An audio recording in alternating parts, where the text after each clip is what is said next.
So, we know what ending we did get from the Game of Thrones. Now the question is, how should it have ended? How could this season have worked? Just know this is all in good fun. Unfortunately, the ending we got is the ending we got. And by no means should the actors and crew feel slighted, as they have done an amazing job with their performances, the creations of sets, and the cinematography. Only the writing has been called in question. And as a writer myself and as a person, I find if I don't like something, I shouldn't feel I must be stuck with it. Not if I feel like I can mentally create a scenario that would have worked better for me. I've always believed that we should take what we want as canon and what we feel truly destroys the experience we should discard for the betterment of our enjoyment. That's what I did with The Last Jedi, and to some degree, that's what I had to do with the last season of Game of Thrones. So come, take a look inside my head and see how I thought the last season should have gone. Now, before we begin, it is important to lay down some ground rules. I believe in order to be fair, I should have the same restrictions that the writer, or in this case, the showrunners, had. Now, although it is obvious, this series should have probably gone on for maybe two more seasons, at least. I will stick to keeping everything onto this eighth season. However, I will expand the episodes to 10 episodes, as limiting it to 6 was the showrunner's decision, not HBO's. So that is not a restriction, but rather a creative choice. Now, I'm not going to go line by line, as that would take forever, and I'm doing a whole season. So, in certain parts, I will do broad strokes, and in other parts, I will be more specific. So, let's start at the beginning. Episode 1. Jon and Daenerys make their way to Winterfell, pretty much like how it happened on the show. Daenerys senses that the North are wary of her presence, as they don't want to serve under a new queen, especially a foreign one. And they are also a little fearful and awestruck by the dragons, much like the show. However, where things will change will be during the meeting when the Lords of the North question Jon leaving as King of the North, only to bend the knee and bring back Daenerys.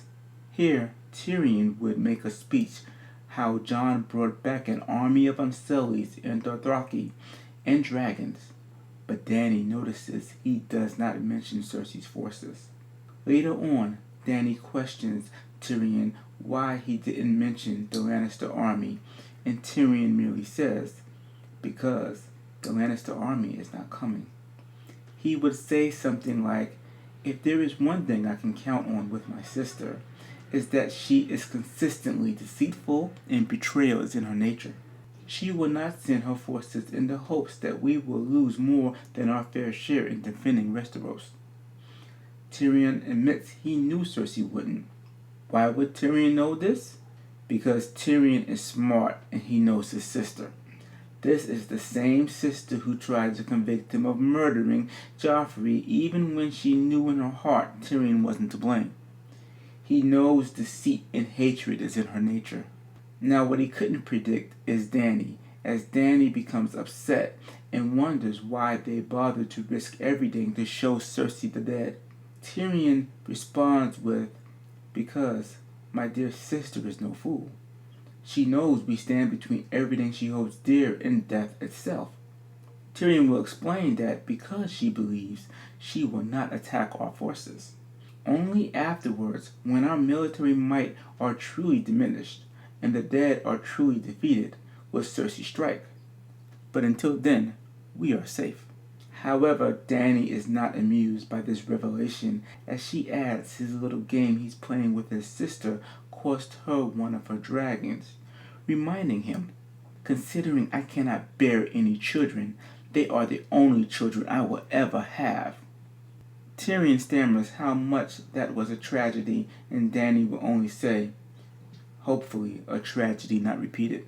Then we'll switch over to King's Landing, where Strickland comes with the Golden Company. when Cersei asks about the elephants, he says he brought all her money could buy and her ships can carry. More than enough to crush any force, even a dragon. Cersei is pleased. Everything else will play pretty much like the show, with Tyrion, Varys, and Davos saying how Jon has the heart of the people, and the best way for Daenerys to win over the people of the North is for Jon and Dany to get married. Dany and Jon flying the dragon and sharing an intimate moment to both illustrate Jon flying Rhaegal and to show how committed the two are to each other. Theon rescues Yara, and Yara says she will use her fleet to take over the Iron Isles and have them have a place of refuge in case it's needed. Dany telling Sam that she was responsible for killing his father and brother. Sam is upset by the news and tells Jon the truth about his heritage. And Bran waiting for Jaime Lannister to arrive. All those will pretty much happen like it did in the show. Then we go to episode 2. And here we go to the trial of Jaime.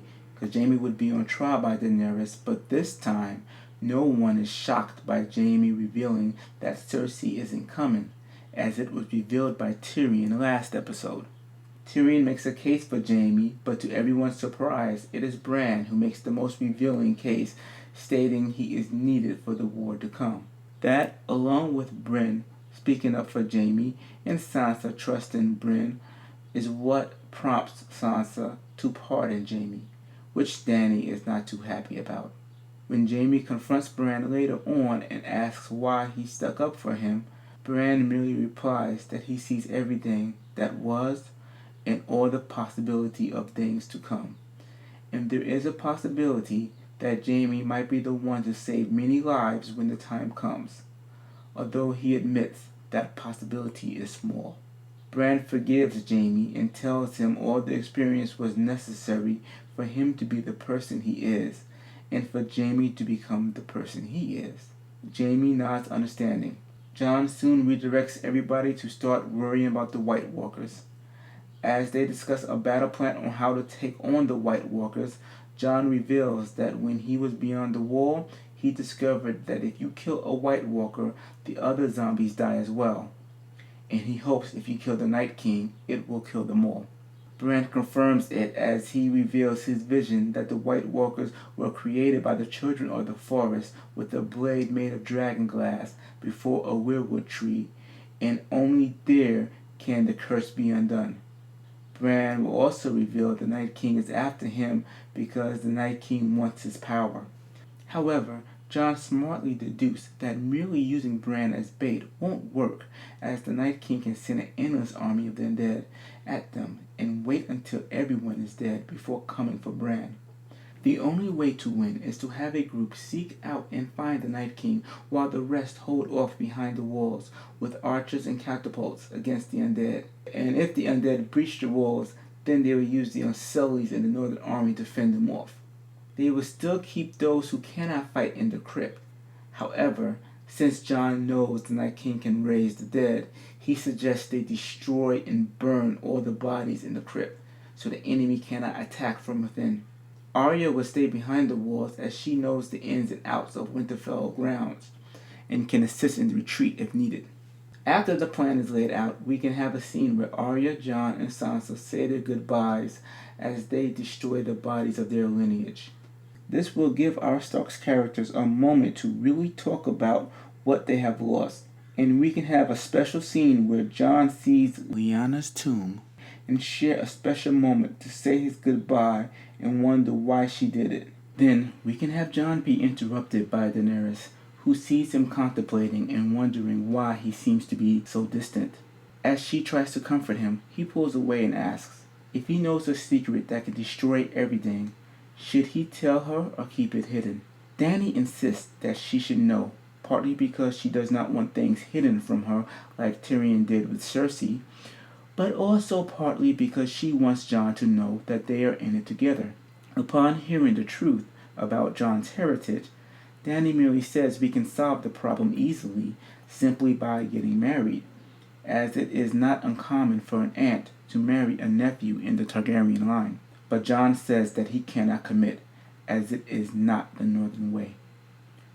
Dany lets Jon know that if they don't marry, then everything will become complicated, as this makes him a threat which must be resolved.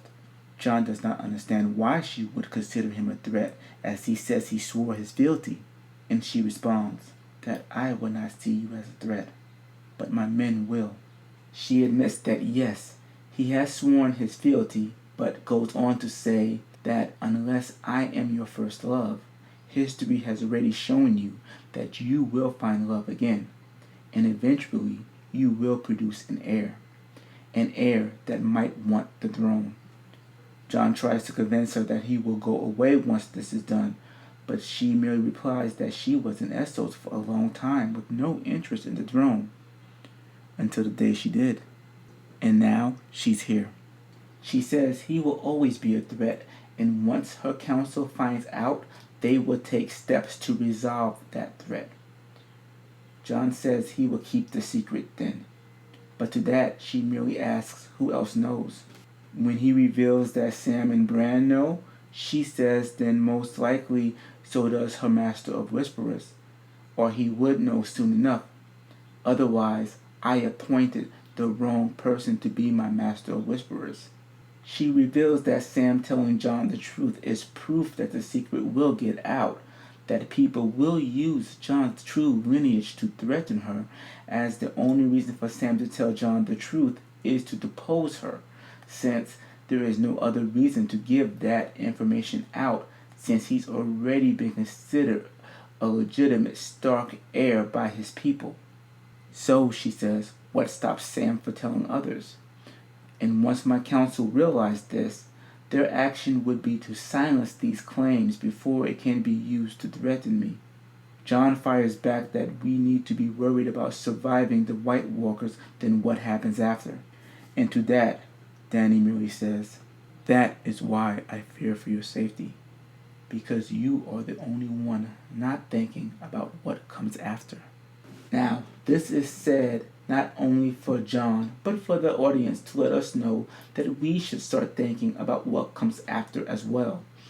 It lets us know that the battle with the White Walkers is not the end, and Jon willing to keep it a secret and not tell anybody makes sense, as he only cares about being seen as a Stark and has no desire for the Iron Throne or any throne. And being seen as a Targaryen would make him no longer be seen as a Stark. We then cut to Bran, who goes to Arya and Sansa and reveals to them Jon's true heritage, and we get to see their reaction to it. Sansa is surprised as her wheels turn, and Arya is proud that her brother was never really a bastard. This also works because now it does not seem like Arya and Sansa are merely playing catch-up, but rather Bran is actively maneuvering pieces. Bran would even say that he's telling them in case there's a day where Jon needs allies to rally to his cause and the Stark name is no longer enough, and Sam could provide the proof needed to validate this claim. And then we end with Bran looking out of the tower and we see Melisandre approaching. Davos marches to meet Melisandre, and it is revealed that she has returned because Bran has invited her here. But she tells him not to worry, because here is where she will die. And here is where episode 2 ends. Episode 3 will begin with what we saw at the end of episode 2 in the original Game of Thrones season 8, where men and women are deciding what to do on what may be their last hours on Earth. Bran, Jaime, Tyrion, Podrick drinking the night away, which ends with Bran being knighted, the Hound getting drunk, Arya making love to Gendry, and here is where we will do that sequence that was most considered uncomfortable between Sansa and the Hound, but we'll change it up so it hopefully doesn't come off so disrespectful to abused women. Here, Sansa approaches the Hound. The Hound looks her over, and he says that she should have come with him when she had the chance back in King's Landing. Sansa merely smiles grimly and says, if only we could turn back time with what we know and revisit our past selves. But we can't. Then she looks at the Hound directly in the eyes as if for the first time and says, Although our time was brief, you did teach me one thing that helped me endure." Intrigued, Hound says, "Yeah? What?" And Sansa goes on saying, "That we all have scars. Some hidden, some plain for all to see. We shouldn't hide from it though. We shouldn't let it define us, even if others try to do so.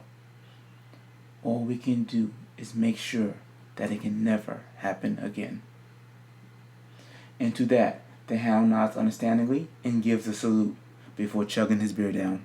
And the remaining of the night, Sansa goes and finds Theon and spends her last hours with him. As Tyrion moseys back in a drunken stupor, he spots Bran looking out the window. Not the three-eyed raven Bran with no emotion, but our Bran filled with emotion as tears swell in his eyes. Tyrion asks, "What's wrong?" Bran says, "Do you know what it's like to see all possibilities and know that none of them are good? That for me to save those I care about, I have to let others I care about die." Tyrion quickly surmises that Bran has been putting on an act this whole time about being emotionless. He asks why. Bran responds that it wasn't all an act. At first, he was a little disoriented, but after a while he came to. But he figured it would be better to keep his distance from his family, especially for what has to come. Tyrion wonders if he can see all possibilities, then he sees one where we win. Bran confirms he sees all possibilities, but none ends well. Suddenly, the horns go off to alert that the dead is coming. Bran turns to Tyrion and lets him know before he goes down to the crypt there is something he must do for him. Meanwhile, everyone else gets into position. Catapults fire in the distance into the darkness at the hordes of the undead, while Dany and Jon take to the air, using the dragons to do strafing attacks against the undead until Bran gives the signal. Melisandre also uses the spell to ignite all the arrows fired by archers into fire arrows so they can burn the whites from afar. And here is where we see Bran's potential as he walks into several ravens actively seeking out the Night King. And once a raven found the Night King, Bran walks into Drogon and Rhaegal and they fly Dany and Jon to the location. While Jorah Mormont and Ed Toyet lead a bunch of Dothraki to flank the White Walkers. The battle is glorious and epic, but in the end, the White Walkers are able to breach the castle wall with the help of the undead giant. Lyanna Mormont can still die killing off the undead frost giant, but it matters not. Many Unsullieds also fall as waves of undead start filling up the castle. In the air, the Night King uses the cold winter winds to knock Dany and Jon off their dragons and to knock the dragons back. Then the Night King sends Viserion to fight the dragons and keep them occupied, while Dany and Jon fall to the ground before many White Walkers. Seeing that both Jon and Dany are in mortal danger, Jorah leads an attack earlier than expected to save them. Although Jorah saves Dany and Jon, he, Ed Toyet, and Beric died trying to fend the White Walkers off long enough for Drogon to come back for Dany and Jon. Dany tries Dragonfire on the Night King, and here is where they realize that Dragonfire does not work on the Night King. Back in Winterfell, all is lost as the White Walkers and their dead fled the castle, overwhelming all forces. Those who died suddenly rise as whites themselves. Seeing their forces are unmatched, Davos calls a retreat. Many like Bran and Jaime fend for themselves and find their way out, while Arya attempts to lead the people in the crypt, including Tyrion, Sansa, and Varys, through the chaos, but are quickly cut off by the undead.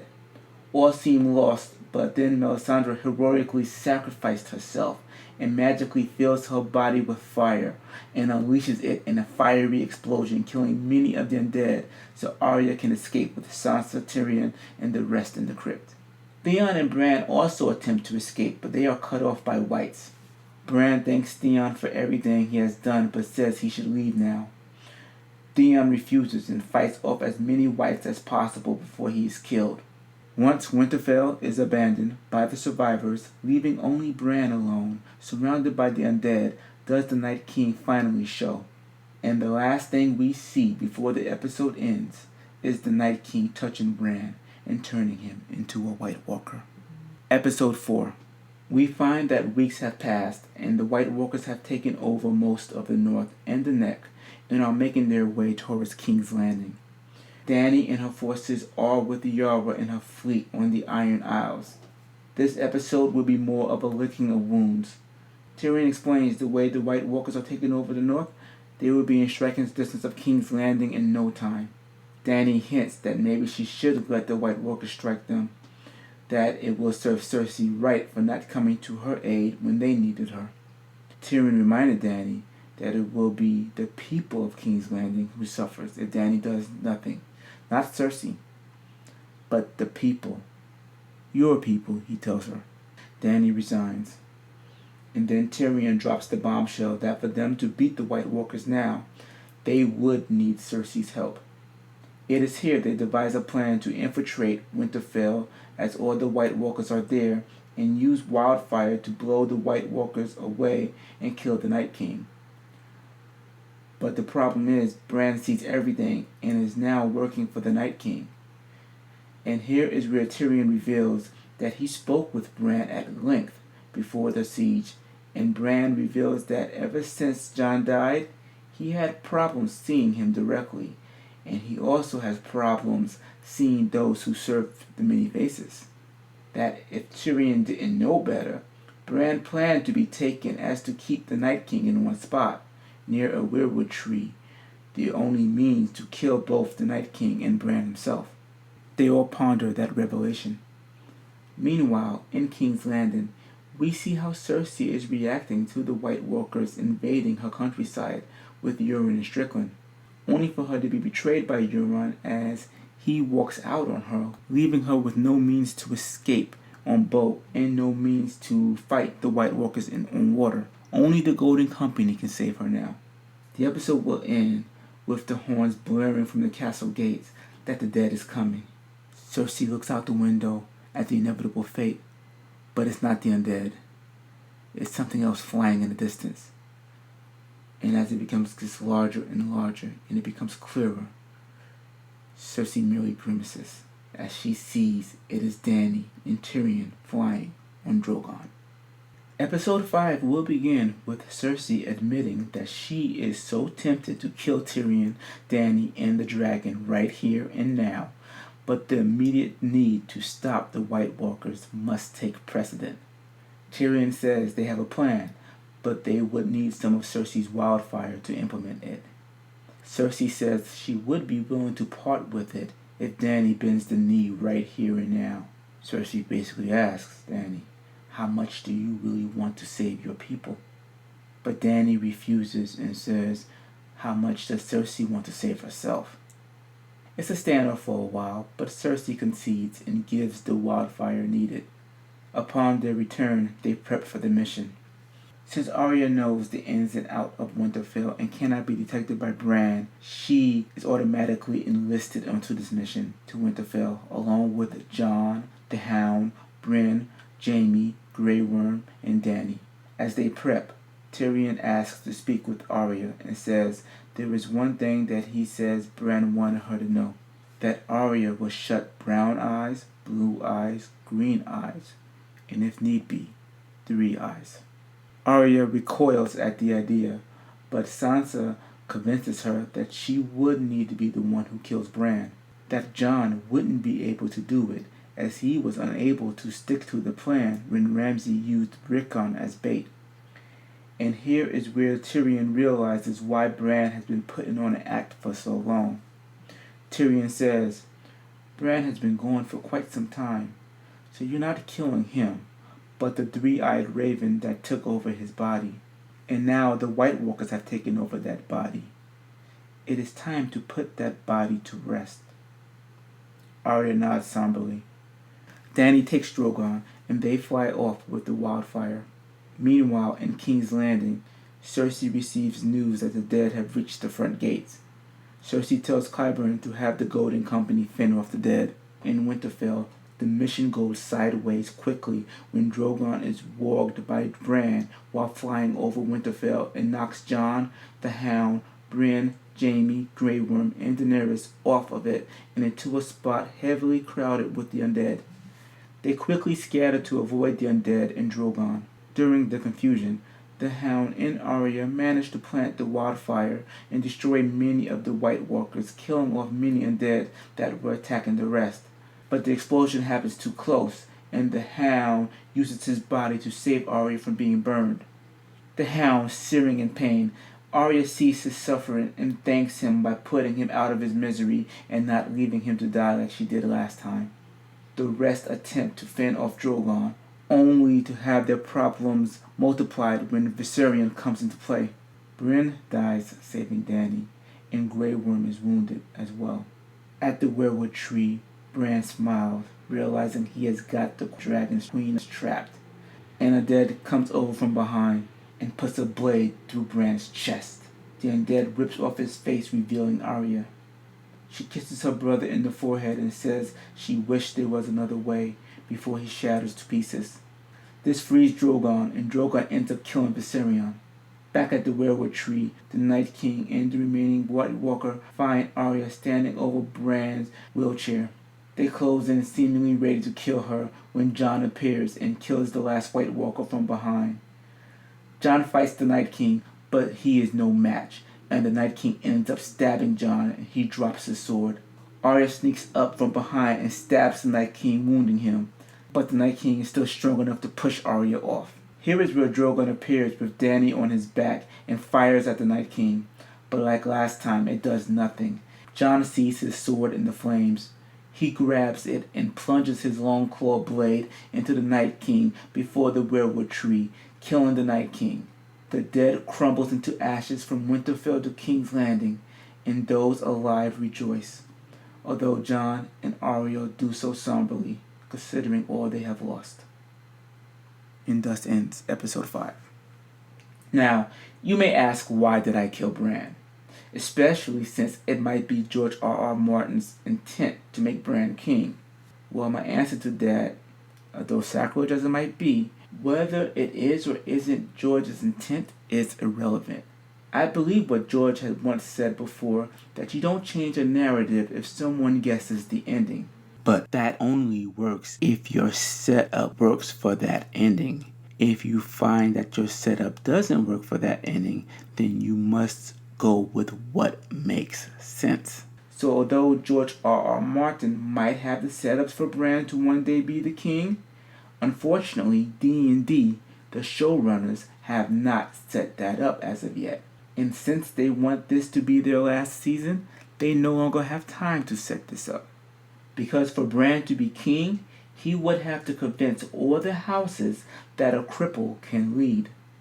And although that is not impossible, as both Cersei and Daenerys had to prove that they can lead a country or people as good as any man, they had time to develop these characteristics.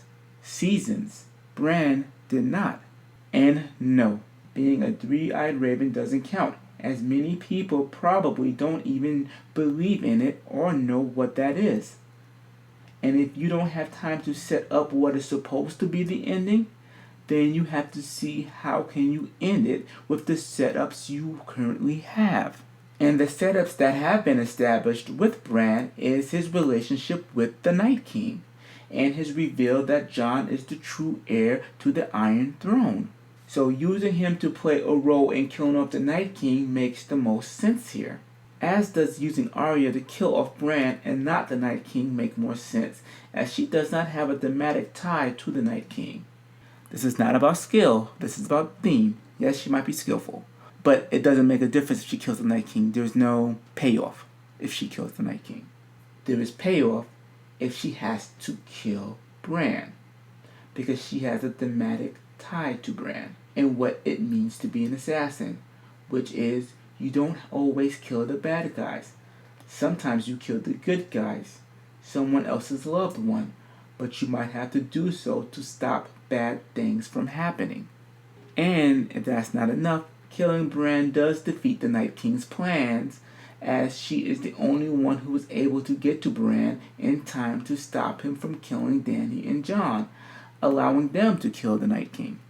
And thanks to Arya and the Hound, for setting off the wildfire, killing off the most of the White Walkers. She did complete the vision that Melisandre had, that she would close many brown eyes, blue eyes, and green eyes, depending on your point of view of the many humans and undead that were killed that once had brown eyes, blue eyes, and green eyes.